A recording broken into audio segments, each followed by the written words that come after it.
Hai semua, Assalamualaikum. Dalam video kali ini, cikgu akan berkongsi tentang matematik tingkatan 1, bab 4, nisbah, kadar dan kadaran. Dan kita akan lihat subtopik yang keempat, iaitu nisbah, kadar dan kadaran. Okey, dalam video kali ini, kita akan lihat dua standard pembelajaran, iaitu yang pertama, menentukan nisbah tiga kuantiti apabila diberi dua atau lebih nisbah dua kuantiti. Dan yang kedua, kita akan menentukan nisbah atau nilai yang berkaitan apabila diberi yang pertama nisbah tiga kuantiti dan nilai satu kuantiti serta nisbah dua kuantiti dan nilai satu kuantiti.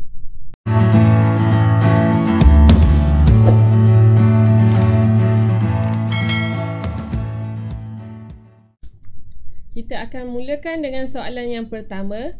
Bagaimana kita nak menentukan nisbah tiga kuantiti apabila dua atau lebih nisbah dua kuantiti diberi?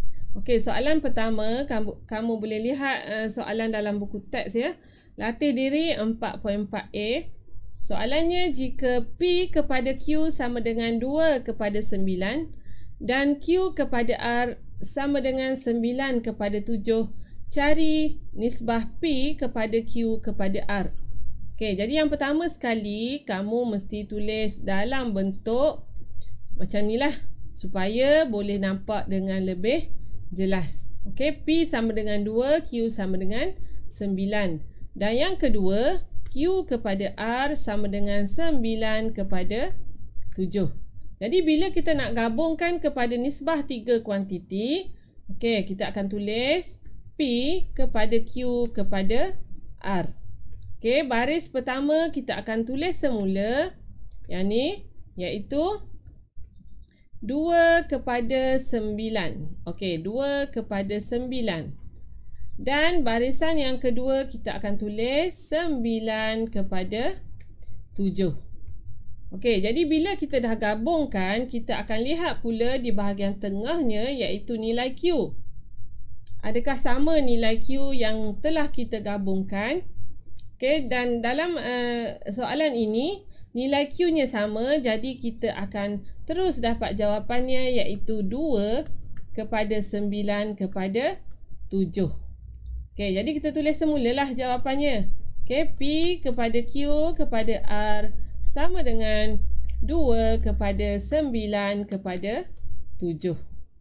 Okey, ini contoh soalan yang pertama lah. Okey, kita lihat pula soalan yang kedua. Sejumlah wang derma dibahagikan kepada 3 buah rumah amal P, Q dan R. Nisbah wang derma yang diterima oleh rumah amal P kepada rumah amal Q ialah 2 kepada 3. Okey, jadi kita terus tulis P kepada Q 2 kepada 3. Nisbah wang derma yang diterima oleh rumah amal Q kepada rumah amal R, okey, Q kepada R pula ialah 4 kepada 1. Okey, soalannya, cari nisbah wang derma yang diterima oleh rumah amal P kepada rumah amal Q kepada rumah amal R. Okey, jadi kita akan gabungkan P kepada Q, okey, kepada R. Okey, baris pertama 2 kepada 3 dan baris kedua 4 kepada 1. Okey, bila kita dah gabungkan, kita akan perhatikan nilai yang berada di tengah. Kalau sama macam tadi, kita terus dapat jawapan. Okey, dan pada soalan ini, nilai yang di tengahnya tidak sama, iaitu ada 3 dan juga ada 4. Bila tak sama macam ni, kita akan perlu untuk mencari GSTK bagi nombor tersebut. Jadi di sini GSTK bagi 3 dan 4. Kita perlu carilah. Dan GSTK bagi 3 dan 4 ialah 12. Okey, bila kita dah dapat 12, ini bermakna yang pertama ni, baris yang pertama ni, iaitu baris 2 kepada 3 ni, okey, kita perlu darabkan dengan 4. Jadi yang ni kita darab dengan 4. Jadi yang ni pun kita kena darab dengan 4. Okey, konsep nisbah apabila kita lakukan operasi kepada yang di sebelah kiri, yang sebelah kanan pun kita kena buat operasi yang sama. Jadi yang bawah juga sama. Untuk dapatkan 12, 4 kita akan darab dengan 3 dan 1 ni pun kita kena darab dengan 3. Okey, bila kita dah mendarab tadi, kita akan tulis semula 8 kepada, okey, di tengahnya dah jadi 12. Okey, di bahagian ni dah jadi 3. Jadi nisbah wang derma yang diterima oleh rumah amal P kepada rumah amal Q kepada rumah amal R ialah 8 kepada 12 kepada 3. Okey, ni ialah dua contoh untuk menentukan nisbah 3 kuantiti apabila diberi nisbah 2 kuantiti. Okey, seterusnya kita lihat pula bagaimana kita nak menentukan nisbah ataupun nilai yang berkaitan apabila diberi nisbah 2 kuantiti dan 1 nilai ataupun diberi nisbah 3 kuantiti dan 1 nilai. Okey, kita lihat soalan yang pertama. Nisbah harga baju kebaya kepada harga sehelai baju kurung ialah 7 kepada 4. Jadi kita, yang pertama sekali kita tulis dahulu, okey, kurung kepada kebaya. Okey, silap dia kena kebaya dulu. Okey, kebaya dulu. Jadi kebaya kepada kurung. Okey, kebaya kepada kurung nisbahnya ialah 7 kepada 4. Dan diberi dalam soalan harga baju kebaya itu ialah RM84. Jadi kita tanda dekat kebaya RM84. Jadi soalannya ialah cari harga bagi baju kurung. Dan dalam video sebelum ni cikgu dah terangkan kita ada 3 kaedah penyelesaian bagi nisbah, iaitu yang pertama kaedah unitary. Okey, kaedah unitary. Kaedah yang kedua ialah kaedah kadaran dan kaedah yang ketiga ialah kaedah pendaraban silang. Jadi katakan di sini cikgu nak tunjuk untuk kaedah unitary dahulu. Kaedah unitary ni maksudnya kaedah mencari satu bahagian. Okey, kalau kita lihat di sini kebaya 7 bahagian. Jadi 7 bahagian sama juga dengan RM84. Okey. Jadi kita akan cari untuk satu bahagian. Okey, kalau 7 bahagian RM84, satu bahagian kita akan bahagilah. Jadi RM84 kita bahagi dengan 7. Jadi kita akan dapat RM12 untuk satu bahagian. Okey, RM12 untuk satu bahagian. Jadi kita nak cari harga bagi baju kurung. Okey, baju kurung ada berapa bahagian ni? Ada 4 bahagian. Jadi kita akan buat 4 bahagian. Okey. Okey, 4 bahagian. Okey, 4 bahagian sama dengan 4 bahagian sama dengan okey, 4 kita akan darab dengan RM12. Jadi kita akan dapat RM48. Jadi kita tulis semulalah harga baju kurung ialah okey, harga baju kurung sama dengan RM48. Okey, boleh faham ke? Cikgu harap boleh faham ya. Kaedah yang pertama. Cikgu nak tunjuk juga kaedah yang kedua untuk kaedah pendaraban silang. Okey, kaedah yang kedua ialah kaedah pendaraban silang. Okey, yang pertama sekali kaedah pendaraban silang kita akan tulis dalam bentuk kadaran. Okey, tapi tak ada unit lah. Okey, 7/84 sama juga dengan 4 per, okey, yang bawah ni tak tahu kan? Jadi bila tak tahu, katakan cikgu ganti dengan nilai X. Okey. Seterusnya kita akan darab silang. Maksudnya yang ni kita akan darab dengan yang ni. Okey, yang ni kita akan darab dengan yang ni. Jadi dia akan jadi 7. Okey, darab dengan X sama dengan 4 darab 84. Okey, kita darabkan silang. X ni kita akan darab dengan 7. 84 kita darab dengan 4. Jadi kita akan dapat X sama dengan 4 darab 84 kita bahagi dengan 7. Dan kita akan dapat 48. Okey, dan setiap kali dapat jawapan macam ni, jangan lupa untuk tulis semula lah. Jawapannya iaitu harga baju kurung ialah ataupun sama dengan RM48. Okey, jadi cikgu rasa cikgu tunjuk 2 kaedah saja.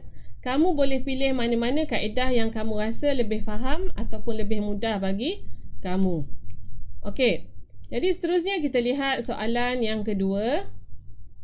Okey, nisbah jisim Encik Arif kepada jisim anaknya ialah 3:2.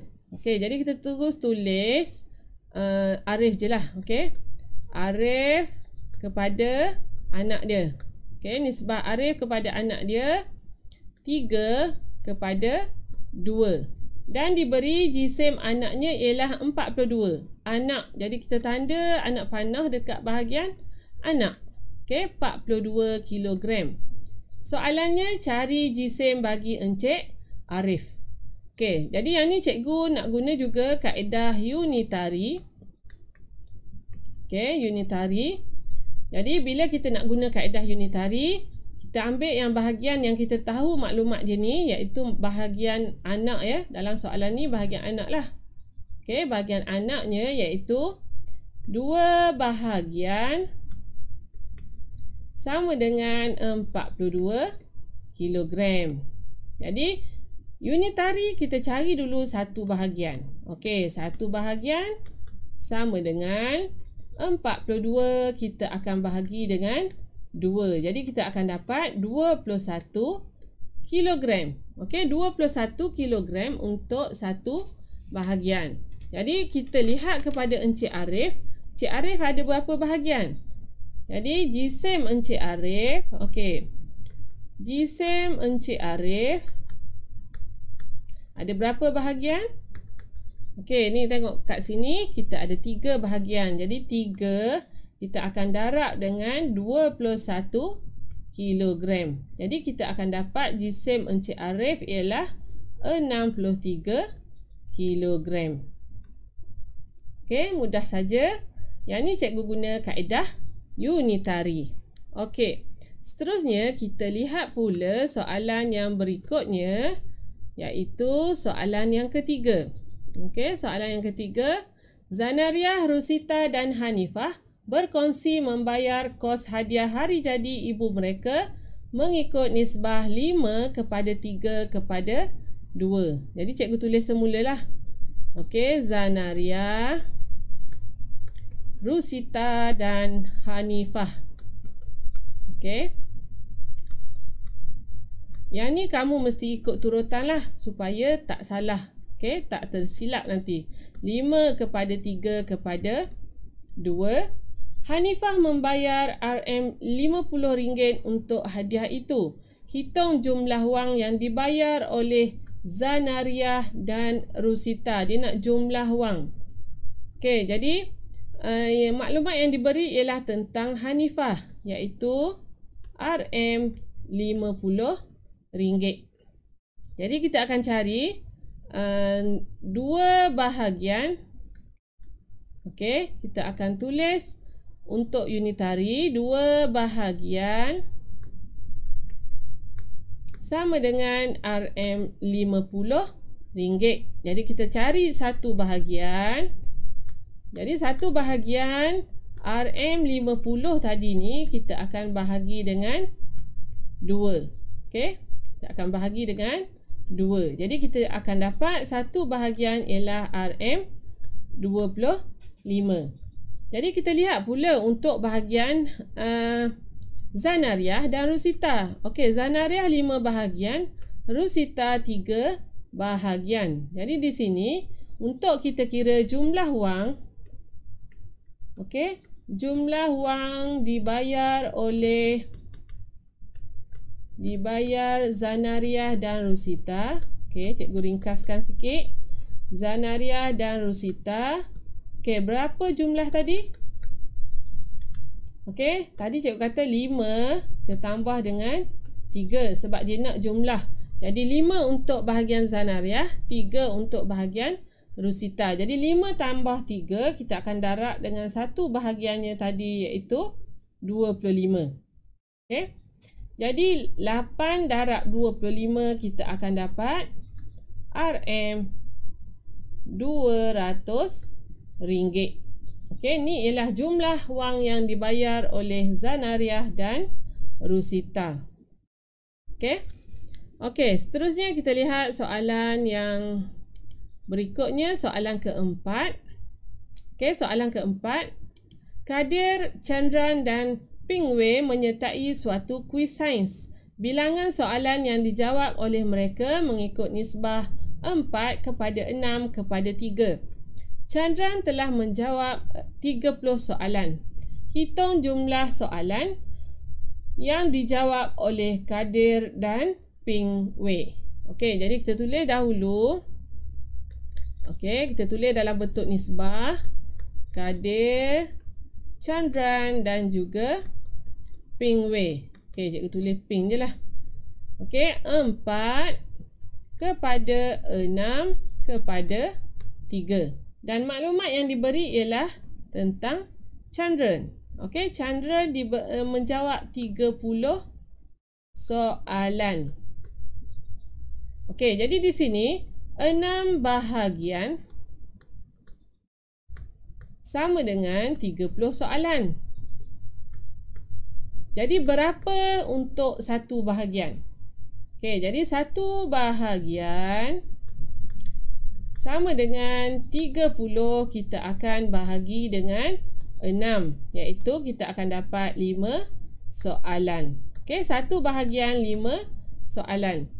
Jadi soalan ni nak tentang jumlah soalan yang dijawab oleh Kadir dan Ping Wei. Okey, jadi Kadir ada berapa bahagian? 4.